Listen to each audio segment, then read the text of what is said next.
سلام، خیلی به این ویدیو خوش اومدید. تو این ویدیو میخوایم یاد بگیریم که چطوری توی کلاس های آیین‌نامه آنلاین شویم. اول از همه وارد گوگل یا مرورگر میشیم. تو قسمت سرچ جستجو مینویسیم راه گشا. بعد سرچ میکنیم و رو اولین وبسایتی که اومد کلیک میکنیم. صبر میکنیم تا بیاد. وقتی وبسایت اومد یه آدمک کلیک میکنیم، دکمه ورود رو میزنیم. بعد باید شماره‌ای که به آموزشگاه دادید رو وارد کنید. رمز عبور هم از آموزشگاه بگیرید. رمز عبور هر آموزشگاه مختص خودشه.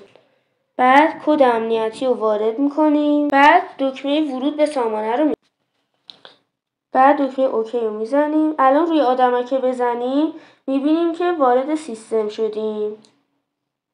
بعد رو دکمه پنل کاربری کلیک میکنیم.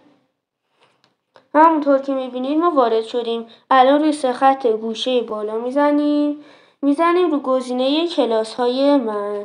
بعد اینجا کلاس های ما میاد. بعد رو گزینه پیوستن به کلاس کلیک کنیم. اینا دکمه ورود به کلاس رو میزنیم.